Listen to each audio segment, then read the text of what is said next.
Visakha steel plant భూ నిర్వాసితులు భిక్షాటన కార్యక్రమాన్ని చేపట్టారు. భూములిచ్చి 40 ఏళ్లు గడిచినా ఇప్పటికీ న్యాయం జరగలేదంటూ నిర్వాసితులు పెద్ద ఎత్తున ఆందోళనకు దిగారు. తమ భూములను తమకు తిరిగి ఇవ్వాలంటూ డిమాండ్ చేస్తున్నారు. మిగులు భూములను ప్రతి 6 కార్డు హోల్డర్ కు పంపించాలని డిమాండ్ చేస్తున్నారు. తమకు న్యాయం చేయాలంటూ గాజువాకలో భిక్షాటన చేస్తూ నిరసన వ్యక్తం చేశారు. ఈ కార్యక్రమానికి బాధితులు పెద్ద ఎత్తున తరలివచ్చారు. భూ నిర్వాసితుల ఆందోళనతో పోలీసులు భారీగా మోహరించారు.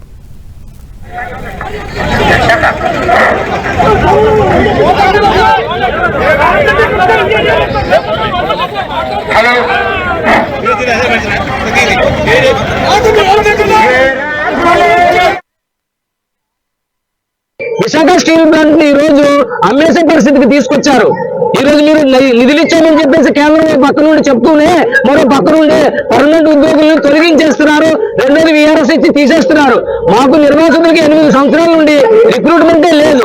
మరి మాకు ఉద్యోగాలు ఎప్పుడు వస్తాయి? ఇప్పుడు 4 జనరేషన్లు అయిపోయి 8,500 మంది ఆర్కాడ్ కుటుంబాలు నిరుద్యోగులుగా ఉన్నాము. కనుక మేము ఏమనుకున్నామంటే మా దగ్గర తీసుకున్నటువంటి భూమి ఏదైతే ఉందో ఒక్కో ఎకరం చెప్పిన ఒక ఆర్కాడ్ కుటుంబానికి ఇవ్వమంటున్నాం. ఎందుకోసం అంటే మేము వ్యాపారం చేసుకోవడానికి కాదు, పెట్టుబడిదారులాగా మేము రకరకాల చేతివృత్తులు చేసుకునే కులాల వాళ్ళం. మేము చేతివృత్తులు కొనసాగించాలంటే మాకు భూమి అవసరం. ఏ వృత్తి చేసుకోవాలంటే భూమి అవసరం. కనుక మాకు ఒక ఎకరం ఇస్తే మా వృత్తిని మేము కొనసాగించుకుంటాం. నిర్వాసితులందరికీ కూడా శాశ్వత పరిష్కారం చేయాలని భిక్షాటన కార్యక్రమం చేపట్టడం జరిగింది.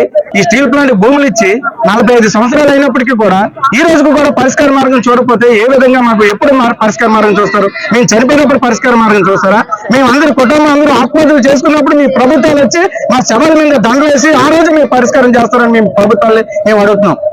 ఎందుకంటే మీరు ఎలక్షన్ వచ్చేటప్పుడు నిర్వాసుల డిమాండ్ ని ప్రధానంగా పెట్టి మీరు మా చిన్న ఓట్లు వేయించుకొని ఈ రోజు ప్రభుత్వాలు ఏర్పడిన తర్వాత మా సమస్యను పరిష్కరించకపోతే మేము ఎవరిని అడగాలి? ఎవరు దీన్ని పరిష్కార మార్గం చూస్తారు? తీసుకున్నారు బాబు,